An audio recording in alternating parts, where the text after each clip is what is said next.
নিজের ছবি অন্যজনের নামে রেকর্ড করার অভিযোগকে ঘিরে ধুন্ধুমার কাণ্ড মুর্শিদাবাদের ভগবানগোলা বিএল অ্যান্ড এলআরও অফিসে। শুক্রবার এই ঘটনায় বিএল অ্যান্ড এলআরও অফিসে ভাঙচুর চালায় ভোলানাথ ঘোষের পরিবার বলে অভিযোগ। পাশাপাশি বিএল অ্যান্ড এলআরও অফিসে তালা ঝুলিয়ে বিক্ষোভও দেখায় তারা।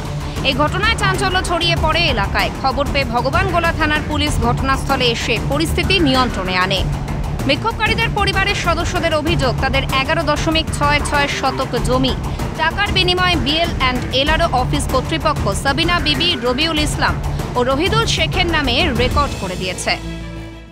12 শতক 1166 কোথাকার? বাহাদুরপুর, কসবা বাহাদুরপুর। কি চাইছেন আপনারা? আমরা জমি ফেরত চাচ্ছি, আমরা জমি ফেরত চাচ্ছি। দুই পার্টির কাগজ দেখবে, কোর্ট সেটা দেখবে।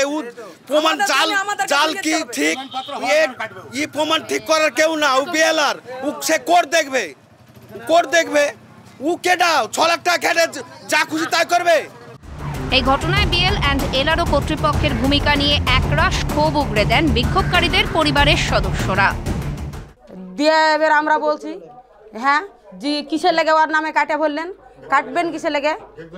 ফেক দলিল কি করে হতে পারে? অরিজিনাল দলিল থেকে কি চাইছেন? কি চাইছি? ও শাস্তি চাইছি। বিনা ডকুমেন্টসে কেন কাটে ভরবে জমি? কেন ই করবে? ওরা লিবে। এ নিয়ে কি বললেন সাবিনা বিবির পরিবারের সদস্যরা, শুনুন।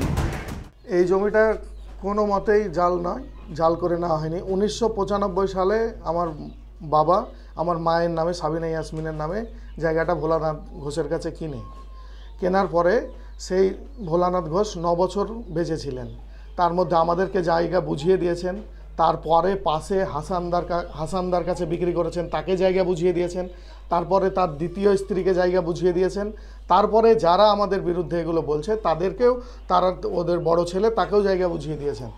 এখন 30 বছর পরে হঠাৎ জায়গার পজিশন দেখে ওদের চোখ লেগে যায়। আমাদেরকে ভোলানাথ ঘোষ 1995 সালে আমার একটা রেজিস্ট্রি দিয়েছে বহরমপুরে। সেই সূত্রে আমাকে জায়গাও তিনি বুঝিয়ে দিয়ে গেছেন। আমাদের কোনো জাল নাই, আমাদের রেকর্ড ছিল, আমাদের দলিল সব আমাদের অরিজিনাল। বরঞ্চ আমাদের যে জায়গাটা ওরাই জাল করে আমাদের রেকর্ডটাকে কাটিয়েছিল একটা সাদা কাগজে দরখাস্ত করে। গোটা ঘটনায় অভিযোগের আঙুল উঠেছে ভগবানগোলা 1-এর বিএল অ্যান্ড এলআরও স্বরূপ ভট্টাচার্যের বিরুদ্ধে।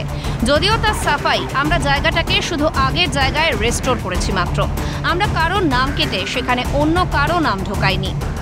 এটা জাল দলিল নিয়ে বিষয়টা, যেটা না ওনারা বলছেন জাল, কিন্তু কেসটা কোর্টে পেন্ডিং আছে। যতক্ষণ না অনারেবল কোর্ট বলেন যে যেটা জাল দলিল, উই কান্ট টেক অ্যাকশন। আমরা জায়গাটাকে আগের জায়গায় রিস্টোর করেছি মাত্র, আমরা কারোর নামকে কেটে অন্যের নাম ঢোকাইনি। ভগবানগোলার এই ঘটনায় স্বভাবতই প্রশ্ন উঠছে যে একজনের জমি অন্য কারো নামে কি করে রেকর্ড হয়, এর দায় কার? মইনুল ইসলামের রিপোর্ট, ক্যালকাটা নিউজ।